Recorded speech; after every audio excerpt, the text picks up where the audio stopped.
Hello students, how are you? I hope all of you are fine. Student, today we are going to discuss a new topic of class 11 physics, that is combination of resistor. In this lecture we will discuss about series combination and parallel combination, and after then we solve some numerical. So please, I requested you to please watch this video till the end. Now first, combination of resistor. तो sorry, combination of capacitor, not resistor, it's a capacitor. Capacitor को जब हम combine करेंगे तो first question ये आता है कि हम कैपेसिटर को कंबाइन क्यों कर रहे हैं, कैपेसिटर के कॉम्बिनेशन की क्यों जरूरत है हमें. तो उसके लिए सबसे सिंपल सा ये आप समझते हैं, जैसे फॉर एग्जांपल्स कि मान लेते हैं कि हमें कोई एक सर्किट डिजाइन करना है और उस सर्किट में हमें एक कैपेसिटर चाहिए 100 माइक्रोफैरेड का. एक हमें कैपेसिटर चाहिए 100 माइक्रोफैरेड का उस सर्किट को डिजाइन करने के लिए, लेकिन हमारे पास 3 कैपेसिटर है, एक 50 माइक्रोफैरेड का, एक 30 माइक्रोफैरेड का और एक 20 माइक्रोफैरेड का. मतलब एट अ प्रेजेंट टाइम हमारे पास 3 कैपेसिटर है, C1, C2 एंड C3. लेकिन उस पर्टिकुलर सर्किट को डिजाइन करने के लिए हमें एक स्पेसिफिक रेजिस्टेंस चाहिए, सॉरी कैपेसिटर चाहिए, जिसकी टोटल कैपेसिटी कितना होना चाहिए, 100 माइक्रोफैरेड का. तो अब हम क्या कर सकते हैं कि हमारे पास 3 कैपेसिटर है, तो इन 3 कैपेसिटर को आपस में कंबाइन करके, इनको आपस में जोड़ के हम क्या कर सकते हैं, 100 माइक्रोफैरेड का कैपेसिटर बना सकते हैं. कब? जब 50 microfarad plus 30 microfarad plus 20 microfarad, इनको आपस में ऐड कर देंगे तो ये 100 माइक्रोफैरेड. तो मतलब इन तीनों कैपेसिटर को हमें क्या करना पड़ेगा, जोड़ना पड़ेगा, इसको कंबाइन करना पड़ेगा. तो उसके लिए बात ये आती है कि कैपेसिटर को हम किस कॉम्बिनेशन में उसको ऐड करते हैं, सीरीज में ऐड करेंगे या पैरेलल में ऐड करेंगे. तो उसी पे बात करेंगे कि सीरीज में ऐड करने पे कैपेसिटी पे क्या इफेक्ट पड़ेगा, टोटल कैपेसिटी पे, और अगर पैरेलल में अगर ऐड करते हैं तो पैरेलल में टोटल कैपेसिटी पे क्या इफेक्ट पड़ेगा. फिर इसका आंसर आपको समझ में आ जाएगा किस तरीके से हमें इन तीनों कैपेसिटर को आपस में ऐड ऑफ करना है. ठीक है, तो चलिए स्टार्ट करते हैं. तो फर्स्ट हेडिंग डाल देना, series combination. Series combination, clear. In a series combination it is known as end-to-end connection. End-to-end connection, इसको जो है एंड टू एंड कनेक्शन भी कहते हैं. ठीक है, एंड टू एंड कनेक्शन क्योंकि एक एंड से दूसरा एंड कनेक्टेड होता है. तो इन अ सीरीज कॉम्बिनेशन जो कैपेसिटर होते हैं, इस कैपेसिटर की फर्स्ट कैपेसिटर की नेगेटिव प्लेट, जिसका नेगेटिव चार्ज प्लेट है, नेगेटिव प्लेट सेकंड कैपेसिटर के पॉजिटिव प्लेट से कनेक्ट होता है, और सेकंड कैपेसिटर के नेगेटिव प्लेट थर्ड कैपेसिटर के पॉजिटिव प्लेट से कनेक्टेड होता है. और इसी सीक्वेंस से सारे कैपेसिटर को अगर आपस में एड अप कर देते हैं, उसको आपस में अगर क्या करते हैं, कनेक्ट कर देते हैं, तो ये जो कॉम्बिनेशन है, इस कॉम्बिनेशन को कहते हैं सीरीज कॉम्बिनेशन. तो ये एंड टू एंड है क्योंकि इसका एक एंड इसके दूसरे एंड से कनेक्टेड है, इसका सेकंड एंड इसके फर्स्ट एंड से कनेक्टेड है. तो इस तरीके से एंड टू एंड कनेक्शन है, तो इसलिए सीरीज कॉम्बिनेशन है. तो लेट अस सपोज कि हमारे पास 3 कैपेसिटर है. Let us suppose C1, C2 and C3 are connected in series and across them a source is connected. यहाँ पे एक सोर्स, चाहे हम बैटरी कनेक्ट कर दे या कोई एसी सोर्स कनेक्ट कर दे, तो कोई एक सोर्स कनेक्टेड है और इसका पोटेंशियल जो है V है. Is it clear? No. Let C1, C2, C3 are connected in series combination. In series combination. अब यहां पे सीरीज कॉम्बिनेशन में आपको एक चीज यहां पे याद रखना है, you have to learn one things that Q will be same. Q will be same or fixed in all capacitor. जितने भी कैपेसिटर है सारे कैपेसिटर में अगर हम चार्ज की बात करेंगे तो चार्ज जो है वो हमारा कांस्टेंट रहेगा, चार्ज इसमें सेम नहीं होता है। क्योंकि अगर मान लेते हैं एक सोर्स से अगर करंट फ्लो होता है ना इस सर्किट में, एक अगर इंस्टेंटली अगर कोई करंट फ्लो होता है कुछ इंस्टेंट के लिए, ठीक है, तो ये करंट सेम रहेगा क्योंकि करंट के लिए पाथ सेम है। और किस तरीके से चार्ज सेम होगा मैं आपको एक्सप्लेन करता हूं। देखिए ये सोर्स हमारे पास, ठीक है, सोर्स पहले क्या करेगा, इस पॉजिटिव प्लेट को, जो फर्स्ट प्लेट है कैपेसिटर C1 का फर्स्ट प्लेट, इसको क्या करेंगे, चार्ज अप करेगा, इस पे पॉजिटिव चार्ज देगा। अब इस पॉजिटिव चार्ज के कारण इसके सेकंड प्लेट पे एक नेगेटिव चार्ज इंड्यूस होगा इंटरनल फेस पे, और आउटर फेस पे मतलब बाहर वाले पेस्ट पे मतलब फेस पे क्या होगा, एक पॉजिटिव चार्ज इंड्यूस होगा। लेकिन ये प्लेट जो है सेकंड कैपेसिटर के फर्स्ट प्लेट से कनेक्टेड है, तो इसके आउटर सरफेस पे जितना भी पॉजिटिव चार्ज होगा ये पॉजिटिव चार्ज कंडक्ट हो जाएगा और इस प्लेट से कहां ट्रांसफर हो जाएगा, इस वाले प्लेट पे सेम अमाउंट में। ये वाला प्लेट पॉजिटिव हो जाएगा। अब इसके पॉजिटिव होने की वजह से इसका जो सेकंड प्लेट है C2 का, जो सेकंड प्लेट है, इस पे एक नेगेटिव चार्ज इंड्यूस होगा इंटरनल सरफेस पे, और आउटर सरफेस पे एक पॉजिटिव चार्ज इंड्यूस होगा। लेकिन सेकंड प्लेट को हमने थर्ड कैपेसिटर के फर्स्ट प्लेट से कनेक्ट कर रखा है, तो इसलिए सारा का सारा जो पॉजिटिव चार्ज है वो ट्रांसफर हो जाएगा किसमें, C3 के फर्स्ट प्लेट में। और जैसे C3 का फर्स्ट प्लेट पे पॉजिटिव चार्ज आएगा तो बाय इंडक्शन इसका सेकंड प्लेट नेगेटिव हो जाएगा, सेम अमाउंट में चार्ज इंड्यूस होगा, और इसका पॉजिटिव प्लेट जो है मतलब आउटर सरफेस जो है पॉजिटिव हो जाएगा। और यहां से कुछ इलेक्ट्रॉन्स, जो सोर्स है, सोर्स क्या करेगा, इलेक्ट्रॉन प्रोवाइड करेगा, यहां से इलेक्ट्रॉन लेके वो इस प्लेट को ट्रांसफर करेगा, तो यहां से इलेक्ट्रॉन जाके इन सारे पॉजिटिव चार्ज को क्या कर देगा, न्यूट्रल कर देगा, और इस तरीके से हमारा जो कैपेसिटर है वो सारा चार्ज अप हो जाएगा। तो इस कंडीशन में चार्ज जो है वो कितना होगा, इसमें सेम होगा। तो आपको ये याद रखना है, in a series combination charge Q will be same, but potential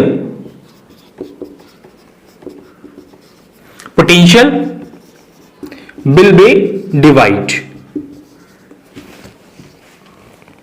ठीक है ना, पोटेंशियल जो है वो डिवाइड हो जाएगा। अगर हमने यहां पे V वोल्ट का कोई भी एक सोर्स कनेक्ट किया है तो ये जो V वोल्ट है वो 3 पार्ट्स में क्या होगा, डिवाइड होगा। तो इसलिए सीरीज कॉम्बिनेशन में आपको याद रखने की जरूरत है कि चार्ज सेम रहता है और पोटेंशियल जो है वो डिवाइड होता है या डिफरेंट होता है। तो लेट अस सपोज C1 के क्रॉस पोटेंशियल V1 है, C2 के क्रॉस पोटेंशियल V2 है, एंड C3 के क्रॉस पोटेंशियल V3 है। तो let potential across C1, C2 and C3, let potential across C1, C2 and C3 are V1, V2 and V3 respectively. Then the total potential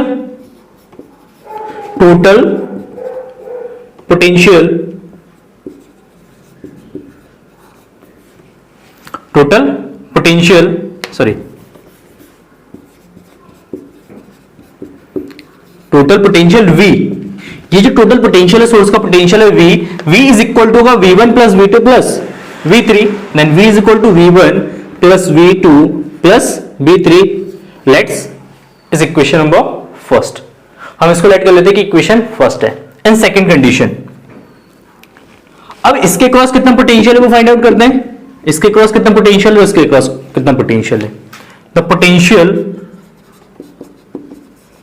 across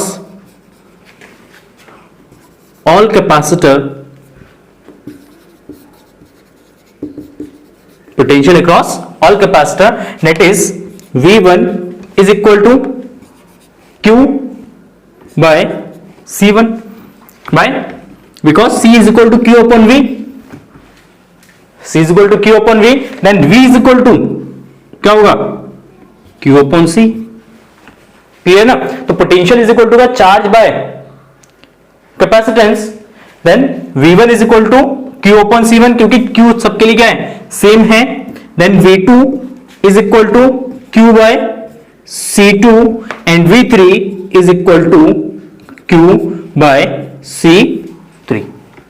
और V1, V2, V3 का जो value है वो substitute कर देते question number first में। Then we find V is equal to Q by C1 plus Q by C2 plus Q by C3, V is equal to Q by C1 plus Q by C2 plus Q by C3, and Q common है इसमें से, Q को common ले लेते हैं, तो जो V is equal to Q common ले लेंगे तो आ जाएगा 1 by C1 plus 1 by C2 plus 1 by C3. Let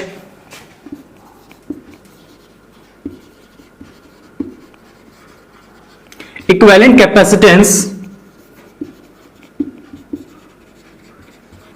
of the combination or series combination let the equivalent capacitance of a series combination is Vs, sorry Cs, V नहीं Cs. तो ये late कर लेते हैं कि जो हमारे पास सीरीज कॉम्बिनेशन में 3 कैपेसिटर है, इनकी टोटल जो कैपेसिटी है वो कितना है, Cs है. Then we can write Cs is equal to Q, तो इस पे टोटल चार्ज है, एंड टोटल पोटेंशियल इसके क्रॉस कितना है V, then Cs is equal to Q upon V, then V is equal to Q by Cs, and value of V is equal to this from equation number second. Then we find Q 1 by C1 plus 1 by C2 plus 1 by C3 is equal to Q by CS. Q से Q cancel. Then we find 1 by CS is equal to 1 by C1 plus 1 by C2 plus 1 by C3. Clear है? तो series combination में जो total capacity है या equivalent capacitance, उसका formula जाएगा 1 by CS is equal to 1 by C1 plus 1 by C2 plus 1 by C3. Clear है? तो इस इक्वेशन को अगर ऑब्जर्व करते हैं, the reciprocal of equivalent capacitance, the reciprocal of equivalent capacitance is equal to sum of individual sum of reciprocal of individual capacitance. इसको हम क्या कह सकते हैं, reciprocal of equivalent capacitance is equal to sum of reciprocal of individual capacitor. मतलब individual capacitor के reciprocal करके उसको अगर सम अप करेंगे तो वो सम अप जो हो जाएगा वो इक्विवेलेंट कैपेसिटेंस के रेसिप्रोकल के इक्वल होगा. Is it clear? Now let's say इसको नोट कर लेना, ठीक है, या स्क्रीनशॉट ले लेना. नेक्स्ट, लेट अस सपोज कि अगर 3 कैपेसिटर को हम क्या करते हैं, सीरीज में कंबाइन करते हैं. एक यहां पे मेन फैक्ट बताता हूं मैं आपको. अगर C1 का वैल्यू है 3 माइक्रोफैरेड, C2 का वैल्यू है 3 माइक्रोफैरेड एंड C3 का वैल्यू है 2 microfarad.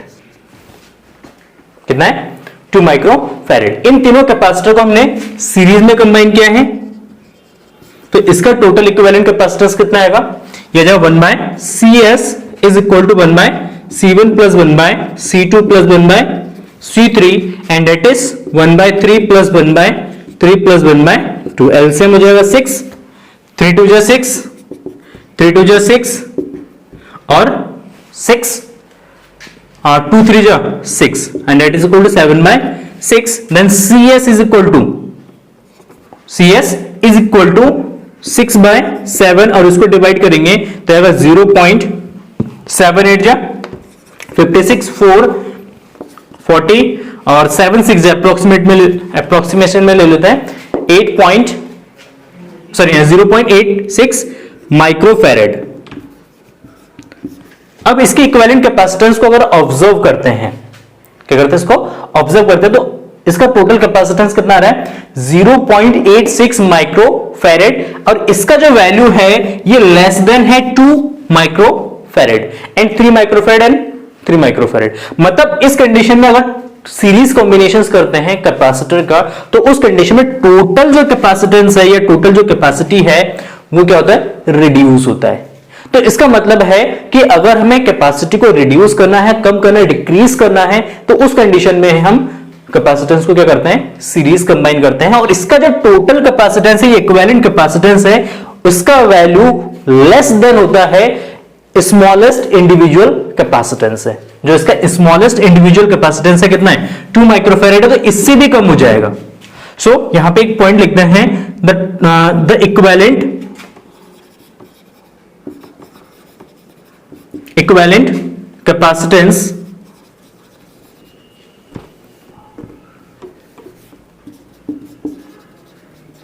the equivalent capacitance in series combination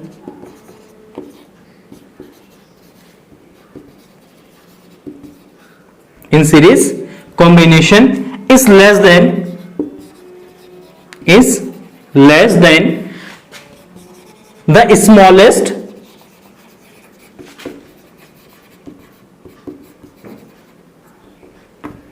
individual capacitance.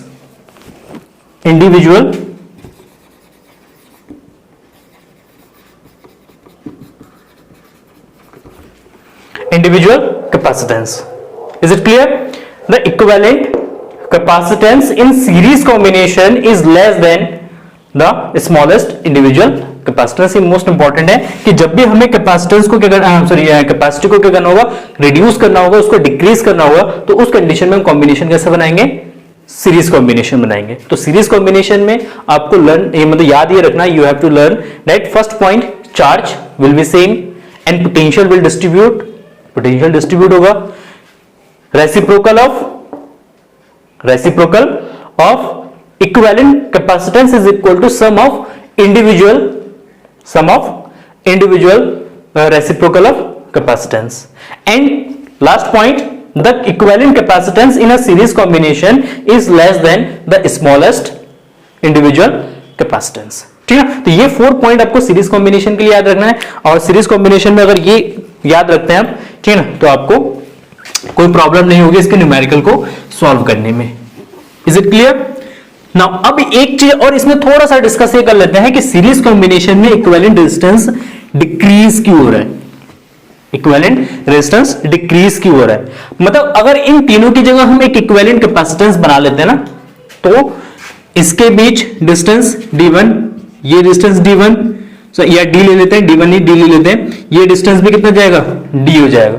अगर तीनों को अगर सीरीज में कंबाइन करते हैं तो टोटल डिस्टेंस कितना जाएगा, टोटल डिस्टेंस कितना होगा, d प्लस डी, मतलब इसको अगर एक कैपेसिटेंस के फॉर्म में लिखना है तो इसके first plate and last plate के बीच डिस्टेंस कितना आ जाएगा, 3d। अगर यहां से सारे प्लेट्स को बीच में से गायब कर देते हैं और एक ये इंडिविजुअल हमारा क्या बनेगा, कैपेसिटर बनेगा, जिसकी कैपेसिटेंस कितनी है, c है, और इस कैपेसिटर की प्लेट के बीच की जो डिस्टेंस हो जाएगा वो कितना जाएगा, 3d। तो डिस्टेंस इंक्रीज होगा, ठीक, और इसकी जो प्लेट का जो एरिया है वो लेट कर लेते कितना है, a है। तो इस कंडीशन में टोटल जो कैपेसिटी होता है c इज इक्वल टू होता है k a epsilon not by d। ये सारी चीजें कांस्टेंट है, but c is proportional to 1 by d। अगर c is proportional to 1 by d यहां पे क्या हो रहा है, इंक्रीज हो रहा है, और d इंक्रीज अगर होता है तो उस कंडीशन में कैपेसिटी क्या हो जाएगा, डिक्रीज हो जाएगा। तो इसका मतलब है कि सीरीज कॉम्बिनेशन जब भी हम करते हैं तो सीरीज कॉम्बिनेशन में क्या होता है कि आपका जो टोटल जो डिस्टेंस होता है कैपेसिटर के प्लेटों के बीच, वो डिस्टेंस इंक्रीज होता है, और उस डिस्टेंस के इंक्रीज होने की वजह से कैपेसिटी जो है वो डिक्रीज हो जाता है। Is it clear? Let's see next, it's parallel combination.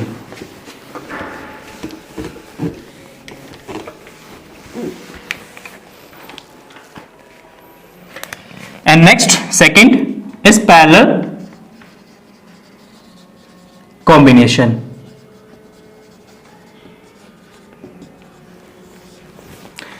In a parallel combination, all the capacitor will connected between 2 points.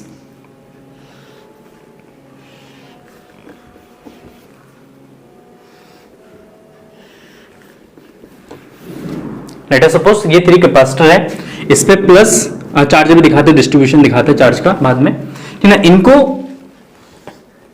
Connect करते हैं पैरेलल में।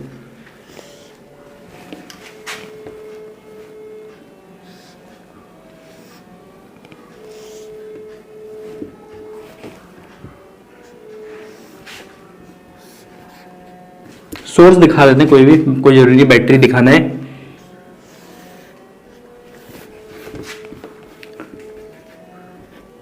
सोर्स का पोटेंशियल कितना है, V है, और यहां पे इसको A एंड B के क्रॉस क्या कर रखा है, कनेक्ट कर रखा है, A point and B point के क्रॉस।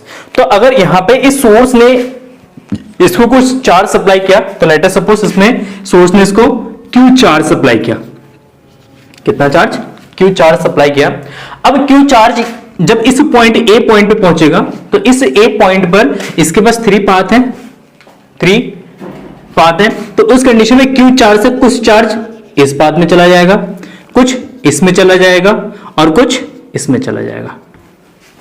ठीक है, तो लेट अस सी, इस वाले कैपेसिटर में चार्ज है Q1, इसमें Q2 एंड इसमें Q3 है। तो इसकी वजह से ये वाला जो प्लेट है इस पे पॉजिटिव Q1 चार्ज हो जाएगा, Y इंडक्शन इस पे नेगेटिव Q1 चार्ज हो जाएगा, इस वाले प्लेट पे प्लस Q2 चार्ज हो जाएगा और ये जो प्लेट है वो माइनस Q2 चार्ज आएगा और इस वाले प्लेट पे प्लस Q3 चार्ज आ जाएगा, ऊपर लिखता हूं प्लस Q3 चार्ज आ जाएगा और इस वाले प्लेट पे माइनस Q3 चार्ज इंड्यूस होगा। क्लियर है? Late us suppose the capacitance इसका C1 है, इसकी कैपेसिटेंस C2 है और इसकी कैपेसिटेंस C3 है, C1 C2 and C3। Clear? अब इन सारे कैपेसिटर को 2 पॉइंट के क्रॉस कनेक्ट कर रखा है और 2 पॉइंट के क्रॉस हमने एक सोर्स को कनेक्ट किया है, इट इज अवर सोर्स। ठीक ना? तो इस कंडीशन में इन सोर्स 2 पॉइंट के बीच में सोर्स कनेक्ट किया है, सोर्स का जो पोटेंशियल है वो V है, तो इसलिए इन दोनों पॉइंट के क्रॉस पोटेंशियल V होगा। अब इन दोनों पॉइंट के क्रॉस जितने भी कैपेसिटर को हम कनेक्ट करते हैं, जितने भी इंस्ट्रूमेंट को कनेक्ट करेंगे, इन 2 पॉइंट के बीच में पोटेंशियल हमेशा कैसा रहेगा? फिक्स्ड रहेगा। So let the potential across this capacitor, potential across this plate is equal to V। तो इस सारे कैपेसिटर के अक्रॉस पोटेंशियल क्या होगा? सेम रहेगा। रीजन ये है सेम रहने का क्योंकि सारे कैपेसिटर को हमने क्या करा है? 2 पॉइंट के क्रॉस कनेक्ट किया है। जो भी कैपेसिटर इसकी फर्स्ट प्लेट को, जो पॉजिटिव प्लेट है उसको पॉइंट A से कनेक्ट किया गया है, जो इसकी नेगेटिव प्लेट है उसको पॉइंट B से कनेक्ट किया गया है। क्लियर है? तो सीरीज कॉम्बिनेशन में क्या होता है? सीरीज कॉम्बिनेशन में हमेशा जितने भी कैपेसिटर को कनेक्ट करते हैं तो सारे कैपेसिटर के पॉजिटिव प्लेट को A पॉइंट से कनेक्ट कर देंगे और नेगेटिव प्लेट को B पॉइंट से कनेक्ट कर देंगे। तो अगर इस तरीके से अगर कॉम्बिनेशन है या इस तरीके से अगर ये कनेक्शन है तो इस कनेक्शन को कहेंगे हम parallel combination. Is it clear? Parallel combination में आपको क्या याद रखना है? तो first point, potential difference will be constant, potential difference V will be constant और फिक्स्ड, ये कांस्टेंट रहेगा। एंड चार्ज, सेकेंड पॉइंट याद रखना है, you have to remember second point, charge will distribute.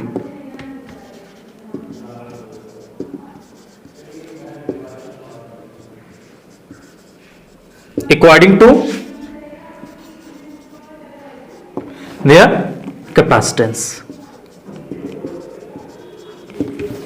ठीक है, मतलब कैपेसिटेंस के अकॉर्डिंग जिसकी कैपेसिटी ज्यादा होगी उस पर ज्यादा चार्ज आएगा, जिसकी कैपेसिटी कम होगी उस पर कम चार्ज आएगा। तो कैपेसिटेंस के अकॉर्डिंग चार्ज जो है यहां पे डिस्ट्रीब्यूट होगा। क्लियर? तो let us suppose C1, C2, C3 are connected in parallel combination, parallel combination and charge on it, charge on it मतलब रिस्पेक्टिवली C1 पे कितना चार्ज है? Q1, Q2 and Q3 respectively. C1 पे charge Q1 है, C2 पे charge Q2 है, C3 पे charge Q3 है, पोटेंशियल डिफरेंस V फिक्स्ड है। ठीक, देन द टोटल चार्ज, इसमें फाइंड आउट करेंगे total charge. Total charge Q is equal to, total charge Q is equal to Q1 plus Q2 plus Q3 and let this is equation number first. Clear? तो हमने series combination में क्या करा था? यहां पे total potential find out किया था क्योंकि पोटेंशियल डिस्ट्रीब्यूट हो रहा था। यहां पे पैरेलल कॉम्बिनेशन में क्या रहा है कि करंट चार्ज डिस्ट्रीब्यूट हो रहा है, तो इसलिए यहां पे टोटल चार्ज फाइंड आउट करेंगे। Clear? Now the charge on each individual capacitor charge on each individual capacitor, that is Q1. Q1 is equal to क्या होगा, हमें पता है C is equal to क्या है, Q upon V, then Q is equal to C into V. Q is equal to capacitance into potential difference, then Q1 is equal to C into V, then C1 into V, potential difference same है C1. Q2 is equal to C2V and Q3 is equal to C3V. Clear है, इसका value substitute कर देते question number first में. Then we find Q is equal to C1V plus C2V plus C3V. इसमें देखेंगे common क्या रहा है, V कॉमन आ रहा है सब में से, तो V इसमें से क्या करते हैं कॉमन ले लेते हैं. देन Q is equal to V common है तो C1 plus C2 plus C3, तो V is equal to V into C1 plus C2 plus C3. Let if Cp is the total or equivalent capacitance, Cp is the total capacitance of the parallel combination,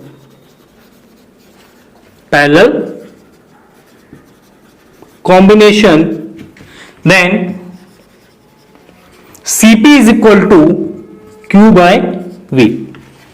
Then Cp is equal to Q upon V, then Q is equal to C into V. इसको note कर लेना, मिटा रहा हूं.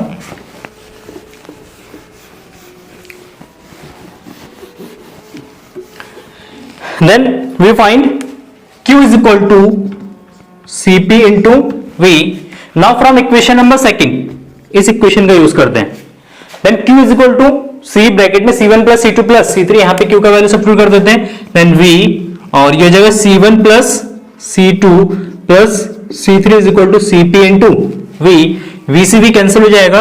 Then Cp is equal to C1 plus C2 plus C3. तो Cp is equal to C1 plus C2 plus C3. तो यहां पे पैरेलल कॉम्बिनेशन में जब हम कैपेसिटेंस को क्या करते हैं या कैपेसिटर को क्या करते हैं, हम ऐड करते हैं या कंबाइन करते हैं, तो उस कंडीशन में इक्विवेलेंट कैपेसिटेंस का फॉर्मूला जाएगा C1 plus C2 plus C3. C1 plus C2 plus C3.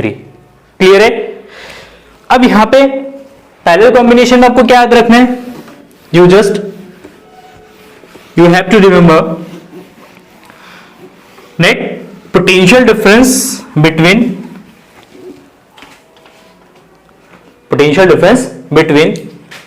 To plate of capacitor will be same, potential same रहेगा, and charge will be distribute according to their capacitance के according उसका charge जो है वो distribute होगा.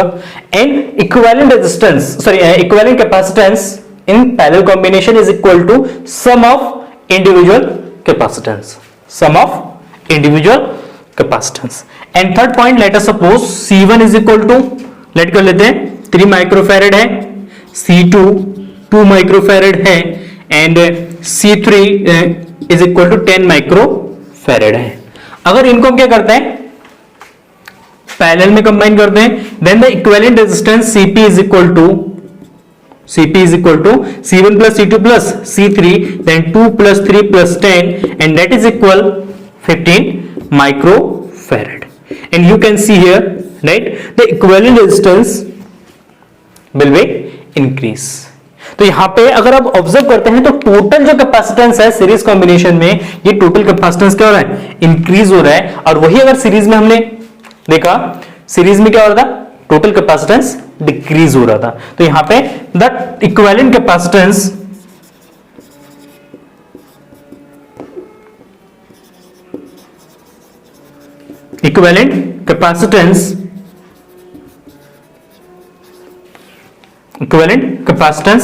is always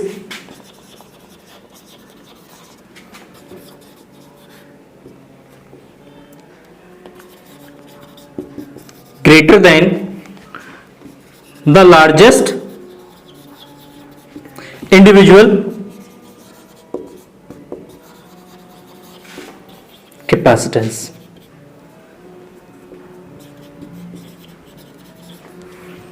clear है? मतलब जो लार्जेस्ट कैपेसिटेंस होगा, इंडिविजुअल कैपेसिटेंस होगा, उससे भी इक्विवेलेंट कैपेसिटेंस का वैल्यू ग्रेटर होगा। तो लार्जेस्ट देखेंगे तो कितना है, 10 माइक्रोफैरेड है, ठीक है। और टोटल जो कैपेसिटेंस हो रहा है 15 माइक्रोफैरेड, और it is greater than 10 microfarad. और 10 माइक्रोफैरेड जो इंडिविजुअल ग्रेटेस्ट या इंडिविजुअल लार्जेस्ट कैपेसिटेंस है ये। तो इस कंडीशन में आपको याद रखना है कि टोटल जो कैपेसिटेंस है वो क्या होता है, इंक्रीज होता है। अब हम बात करेंगे कि यहां पे टोटल कैपेसिटेंस इंक्रीज क्यों हो रहा है। Is it clear? जैसे हमने बात करा उसमें सीरीज में कि टोटल कैपेसिटेंस या टोटल कैपेसिटी जो है वो डिक्रीज हो रहा था। क्यों डिक्रीज हो रहा था? क्योंकि उसमें डिस्टेंस इंक्रीज हो रहा था, जिसकी वजह से कैपेसिटी जो है वो डिक्रीज हो रहा था। इस कंडीशन में पैरेलल कंबाइन में क्या करेंगे, पैरेलल कॉम्बिनेशन में जैसे ये दो कैपेसिटर की प्लेटें हैं, इसको इस तरीके से कंबाइन करते हैं ना, इसके ऊपर तीसरे कैपेसिटर की प्लेट को इस तरीके से कंबाइन करते हैं। अगर इसका एरिया ए है, इसका एरिया ए है, इसका एरिया ए है, तो इन तीनों को अगर इस तरीके से हम कंबाइन करेंगे पैरेलल में, तो टोटल एरिया क्या जाएगा, इंक्रीज होगा। तो यहां पे इसका एरिया ए, इसका एरिया ए और इसका एरिया ए, तो टोटल एरिया कितना जाएगा, total area is equal to 3a। Clear? 3a हो गया टोटल एरिया। डिस्टेंस कितना है इसके क्रॉस, d है। Then capacity c is equal to ka epsilon not upon d and c is proportional to a। तो यहां पे टोटल एरिया क्या हो रहा है, प्लेटों का इंक्रीज हो रहा है, बाकी सारी चीजें कांस्टेंट है। अगर एरिया को इंक्रीज करते हैं तो उस कंडीशन में कैपेसिटी भी क्या होगा, इंक्रीज होगा। इसलिए पैरेलल कॉम्बिनेशन में टोटल जो कैपेसिटी है वो क्या होता है, इंक्रीज होता है। Is it clear? और सीरीज कॉम्बिनेशन में अगेन मैं रिपीट करता हूं, सीरीज कॉम्बिनेशन में टोटल डिस्टेंस क्या हो रहा था, इंक्रीज हो रहा था, और डिस्टेंस इंक्रीज होने की वजह से कैपेसिटी जो है वो डिक्रीज हो रहा था। Clear? Now Now let's see some numerical which is based on series and parallel combination. अच्छे क्वेश्चंस हैं, सारे कॉन्सेप्ट क्लियर हो जाएंगे कि किस तरीके से कैपेसिटर को सीरीज में कंबाइन करना है और किसको पैरेलल में कंबाइन करना है। तो let's see first figure and it's a second figure. तो यहां पे हमें इक्विवेलेंस कैपेसिटर फाइंड आउट करना है, ए बी के क्रॉस, इसमें भी ए और बी के cross equivalent capacitance find out करना है। क्लियर? तो let us see, it's a C1, C2, C3, C4, C5 and C6. तो first let's see C1, C2 and C3 किसमें, सीरीज में है। कैसे आइडेंटिफाई करेंगे कि सीरीज में है, ठीक ना। तो सीरीज में आइडेंटिफाई करने के लिए हम यहां पे ना एक रूल यूज कर लेंगे, करंट रूल यूज कर लेते हैं। क्या rule, current rule, current rule. Current rule क्या कहेगा कि जिसमें करंट सेम होगा, जिसमें करंट सेम होगा वो सीरीज कॉम्बिनेशन में हो जाएगा। जिसमें करंट डिस्ट्रीब्यूट होगा, जिसमें करंट डिस्ट्रीब्यूट हो जाएगा वो हमारा पैरेलल हो जाएगा। ठीक है? जिसमें करंट सेम रहेगा, करंट रूल में जिसमें करंट सेम रहेगा वो हमारा सीरीज कॉम्बिनेशन होगा। जिसमें करंट डिस्ट्रीब्यूट हो रहा है वहां पे वो पैरेलल कॉम्बिनेशन होगा। तो यहां से करंट ले लेते हैं, आई करंट ले लिया। करंट मतलब चार्ज फ्लो होगा, करंट के फॉर्म में ले रहे हैं बस ताकि आइडेंटिफिकेशन इजी हो। तो यहां पे आके इस पॉइंट पे करंट क्या होगा, दो पार्ट्स में डिवाइड होगा। इसमें गया I1, इसमें गया I2। यहां से आया I1 इसमें क्योंकि पाथ एक ही है, सेम पाथ में यहां से I1 करंट आया, यहां से I2 करंट आएगा। दोनों यहां पे जब एड अप हो जाएगा तो टोटल करंट I हो जाएगा। मतलब इसमें I करंट है, इसमें I करंट है, दोनों सीरीज में हो जाएगा ये दोनों, ठीक है। इन तीनों में करंट I1 है तो ये करंट हमारा क्या होगा, करंट I1 का मतलब चार्ज ले सकते हैं। इसमें अगर Q1 चार्ज है, इसमें भी Q1 चार्ज हो जाएगा, इसमें भी Q1 चार्ज हो जाएगा। इसमें Q2 चार्ज है, इसमें Q चार्ज है, इसमें Q चार्ज है, तो चार्ज हम मेथड भी यूज कर सकते हैं। करंट मेथड सेम इजी रहता है ताकि हम करंट ड्रॉ करके हम पता लगा सके कि कौन सा सीरीज में कौन सा पैरेलल में है, ठीक ना। तो यहां पे इन तीनों को सबसे पहले हम क्या करेंगे, सीरीज कंबाइन करेंगे। किसको, C2, C3 एंड C4 को। C2, C3 and C4 are connected in series. So equivalent capacitance कितना होगा, 1 by C dash is equal to 1 by C2 plus 1 by C3 plus 1 by C4 value substitute कर देते हैं तो 1 bye इसका value है 2, इसका 3, इसका वैल्यू 4 है तो 1 by 2 plus 1 by 3 plus 1 by 4 LCM ले लेंगे तो इसका एलसीएम हो जाएगा 12, ठीक है ना। 2 से 12 को डिवाइड करेंगे तो आएगा 6, 6 प्लस 4 प्लस 3, 6 प्लस 4 प्लस 3 तो 10, 13, 13 बाय 12 तो 1 by C dash, then C dash is equal to 12 by 13 microfarad. Clear. अच्छा, ये तीनों कैपेसिटर को जोड़ दिया, तीनों कैपेसिटर की जगह ये वैल्यू आ गया C डैश या C प्राइम, ठीक है ना, प्राइम भी पढ़ते इसको, ठीक। तो इसके जगह हमने एक कैपेसिटर आ जाना है, इन तीनों कैपेसिटर को यहां से क्या करते हैं, अब रिड्यूस कर देते हैं, एक कैपेसिटर आ जाएगा इसकी जगह और ये जाएगा C dash. Clear. Now you can see here that C dash and C5 are connected in parallel. क्यों? क्योंकि यहां पे चार्ज डिस्ट्रीब्यूट हो रहा है या करंट डिस्ट्रीब्यूट हो रहा है, जैसे करंट डिस्ट्रीब्यूट होगा तो दोनों पैरेलल में हो जाएगा। तो देखेंगे C5 and C dash are connected in parallel combination. किसमें कनेक्ट कर रहे हैं? पैरेलल कॉम्बिनेशन में कनेक्ट कर रहे हैं। तो पैरेलल कॉम्बिनेशन का इक्विवेलेंट डिस्टेंस होगा C डबल डैश या double prime is equal to C prime plus C5, क्योंकि 5 है। इसका वैल्यू हमारे पास 12 बाय 13 प्लस 5, 12 बाय 13 में 5 ऐड करेंगे तो 5, 13 जा 65, 65 प्लस 12 ये 77 एंड ये 77 by 13 microfarad. Is it clear? Now अब इन दोनों की जो एक कैपेसिटर बचेगा, चाहे इसको बचा लो या इसको बचा लो, ये इसकी जो कैपेसिटेंस बचेगा ये C डबल डैश। अब इसमें देखिए तो करंट यहां से आया, करंट इसमें आई और करंट इसमें भी आई। तो अब इसको अगर ऑब्जर्व करते हैं तो ये तीनों किसमें? पैरेलल कॉम्बिनेशन में है। Now C double dash comma C1 and C6 are connected in series combination. ठीक है, पहले लिख के कर रहा हूं फिर बाद में ऐसे डायरेक्ट करेंगे।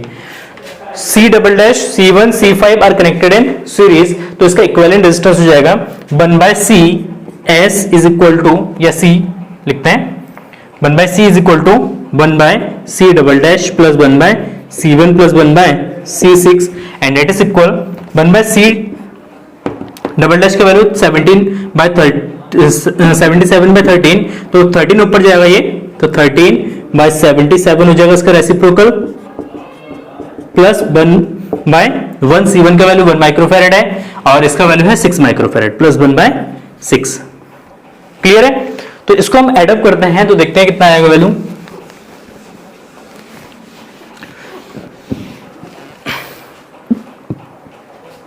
देखो इसका एलसीएम ले लेंगे ना, तो 77 इंटू 6, 77 इंटू 6 तो 16 3 जा, सॉरी 13 6 जा, 13 6 जा कितना होगा 8 और 6 1 जा 6, 6 1 7, 78 प्लस